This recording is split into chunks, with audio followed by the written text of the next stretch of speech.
আপনারা কারা কারা একা একা যখন নামাজ পড়েন, নফল হোক সুন্নত হোক বা ফরজ হোক, যখন নামাজ পড়েন প্রায় রাকাতে সূরা কুল হুয়াল্লাহ পড়েন কারা কারা? একটু হাত তোলেন তো।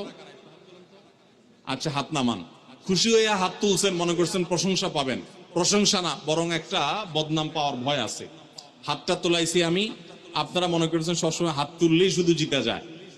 দেখেন, যারা সূরা ইখলাসকে মহব্বত করে, এই যে ঘটনা আমরা শোনালাম নবী সাল্লাল্লাহু আলাইহি ওয়াসাল্লাম, এটা জেনে যে আমার আল্লাহর আলোচনা আছে এই সূরায়, অন্য কোনো আলোচনা নাই, আল্লাহর পরিচয় উল্লেখ করা আছে, আল্লাহর বৈশিষ্ট্য এবং ক্ষমতার উল্লেখ আছে, সেই মহব্বতে যদি কেউ সূরা ইখলাসকে মহব্বতের সাথে ধীরে ধীরে পড়ে, তাহলে তো তিনি অবশ্যই আল্লাহর কাছে বিশেষ মর্যাদা পাবেন। ওই সাহাবীর মতো আল্লাহর ভালোবাসা পাওয়ার সম্ভাবনা জোরালো। তবে আমাদের বেশিরভাগ মানুষ কুল হুয়াল্লাহ সূরা দিয়ে নামাজ পড়ে নামাজ শর্ট করার জন্য। ঠিক না বেঠিক? তাহলে এবার যদি আমি বলি কারা কারা নামাজ সংক্ষেপ করার জন্য কুল হুয়াল্লাহ সূরা দিয়ে নামাজ পড়েন, তাহলে দেখা যাবে হাত ওইগুলো আবার উঠছে। তাহলে সংক্ষেপ করার উদ্দেশ্যে সূরা কুল হুয়াল্লাহ পড়লে সেটার কারণে আল্লাহর কাছে সওয়াব পাবেন না, বরং আপনার নামাজের মর্যাদা আরো কমবে। নামাজ কি সংক্ষেপে করতে হয় না লম্বা সময় নিয়ে করতে হয়?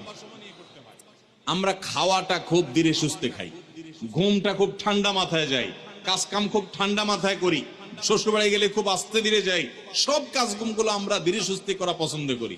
শুধু নামাজের বেলা আসলে, জিকির তসবির বেলা আসলে আমরা 4G 5G গতিতে, তুফান মেলের গতিতে যত তাড়াতাড়ি সম্ভব করার চেষ্টা করি। সব জায়গায় গতি ভালো না, মোবাইলের নেট স্পিডের গতি ভালো বুঝলাম, কিন্তু তেলাওয়াত যে যত ধীরে ধীরে করবে, নামাজ যে যত আস্তে আস্তে পড়বে, আপনি মসজিদে লক্ষ্য রাখবেন, আপনার মসজিদে যেই লোকটার নামাজের সবচেয়ে বেশি সময় লাগায়, যেই লোকটার 2 রাকাত নামাজে সবচেয়ে বেশি সময় ব্যয় করে, আপনি নিশ্চিত ধরে নেবেন এই লোকটার নামাজি হিসাবে তত আল্লাহর কাছে প্রিয় এবং শ্রেষ্ঠ।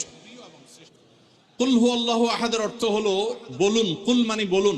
এই কুলটা বড় কাফের কুল। আমরা অনেকে কয় রস্যকার কুল ও কুল, বড়ই লিখতে যে কুল লেখি আমরা ওইরকম বলি। এই কাফটা ভেতর থেকে আসবে, কুল। কুল কুল বললে তার অর্থ হবে বলো। আর যদি ছোট কাফের কুল, অর্থাৎ বাংলা করস্যকার কুল ও কুল লিখি যে আমরা ওরকম কুল যদি বলেন, আরবিতে তার অর্থ হলো খাও। একটা হলো বলো, আরেকটা হলো খাও। অর্থের মধ্যে বেশ কম আছে না নাই? অনেক বেশ কম। কোথায় খাওয়া আর কোথায় বলা। এই জন্য এই কফটাকে একটু শুদ্ধ করার চেষ্টা করতে হবে। কুল ভিতর থেকে, কুল কুল হুয়াল্লাহু আহাদ। এর অর্থ কি?